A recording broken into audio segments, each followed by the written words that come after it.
शीतला माता की व्रत कथा। एक गांव में एक ब्राह्मण दंपति रहते थे। उनके 2 बेटे और 2 बहुएं थीं। लंबे समय के इंतजार के बाद दोनों बहुओं को पुत्र रत्न की प्राप्ति हुई थी। कुछ समय बाद शीतला सप्तमी अष्टमी का पर्व आया। घर में परंपरा के अनुसार ठंडा भोजन बासोड़ा तैयार किया गया। लेकिन दोनों बहुओं के मन में एक कुविचार आया। उन्होंने सोचा, यदि हम ठंडा भोजन खाएंगी तो बीमार हो जाएंगी और हमारे बच्चे अभी बहुत छोटे हैं। इसी डर से उन्होंने छुपकर पशुओं के दाने तैयार करने वाले बर्तन में 2 गरम बाटी तैयार कर ली। माता का कोप और बहुओं की भूल।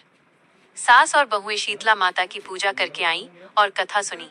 इसके बाद सास तो माता के भजन करने बैठ गईं, लेकिन दोनों बहुएं बच्चों के रोने का बहाना बनाकर घर आ गईं। उन्होंने गरम गरम रोटला निकालकर चूरमा बनाया और भरपेट खा लिया। जब सास घर आई तो उन्होंने बहुओं से भोजन करने को कहा। बहुओं ने ठंडा भोजन करने का दिखावा किया। सास ने कहा, बच्चे कब के सोए हुए हैं, उन्हें जगाकर भोजन करा लो। जैसे ही बहुएं अपने बेटों को जगाने गई, उनके पैरों तले जमीन खिसक गई। दोनों बच्चे मृत पड़े थे। यह माता शीतला के अपमान का फल था। जब सास को ये पता चला तो वो क्रोधित हो गईं और बोली, तुमने अपने बेटों के मोह में शीतला माता की अवहेलना की है। अब यहाँ से निकल जाओ और जब तक बेटों को जीवित न कर लो, घर में पैर मत रखना। पश्चाताप और माता के दर्शन। विवश होकर दोनों बहुएं अपने मृत बच्चों को टोकरे में लेकर निकल पड़ी। रास्ते में उन्हें एक खेजड़ी का वृक्ष मिला, जिसके नीचे ओरी और शीतला नाम की 2 बहनें बैठी थीं। उनके सिर में बहुत जूं थी और वे बहुत परेशान थीं। बहुओं ने उनके पास बैठकर बड़े प्रेम से उनके बालों से जूं निकाली। जैसे ही जूं खत्म हुई, दोनों बहनों को बड़ी ठंडक मिली। उन्होंने प्रसन्न होकर बहुओं को आशीर्वाद दिया, जैसे तुमने हमारे मस्तक को शीतल किया है, वैसे ही तुम्हें पेट की शांति मिले।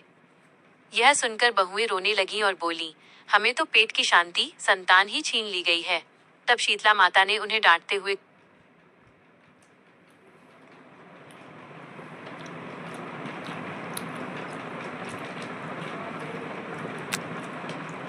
कहा कि तुम दोनों पापिनी हो। तुमने सप्तमी के दिन गरम भोजन करके मेरा अपमान किया था। क्षमा और पुनर्जीवन। बहुओं ने तुरंत माता को पहचान लिया।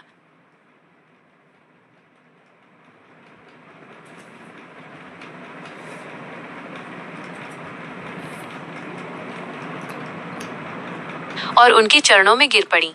उन्होंने गिड़गिड़ाते हुए क्षमा मांगी। माता, हम अज्ञानी थीं, हम आपके प्रभाव को नहीं जानती थीं। हमें क्षमा करें, हम फिर कभी ऐसी गलती नहीं करेंगी। उनके सच्चे पश्चाताप को देखकर शीतला माता का हृदय पसीज गया। उन्होंने मृत बालकों को पुनः जीवित कर दिया। बहुएं खुशी खुशी अपने बच्चों को लेकर गांव लौटी। गांव वालों ने उनका भव्य स्वागत किया। बहुओं ने संकल्प लिया कि वे गांव में माता का मंदिर बनवाएंगी और सदैव चैत्र मास में ठंडा भोजन ही ग्रहण करेंगी। उपसंहार। जैसी कृपा माता ने उन बहुओं पर की, वैसी कृपा वे सब पर करें। माता शीतला हमें सुख, शांति और आरोग्य प्रदान करें। श्लोक। शीतले त्वं जगन्माता, शीतले त्वं जगत्पिता, शीतले त्वं जगद्धात्री, शीतलायै नमो नमः। बोलो श्री शीतला माता की जय।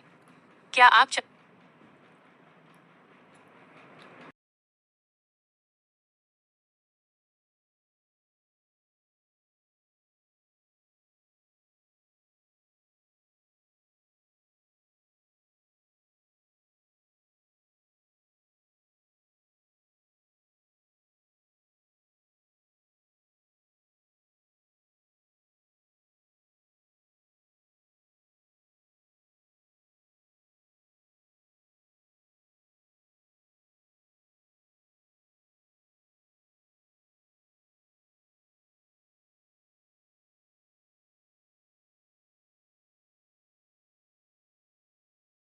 जो मेरे वीडियो को लाइक करेगा, चैनल को सब्सक्राइब करेगा, मैं उसके घर को खुशी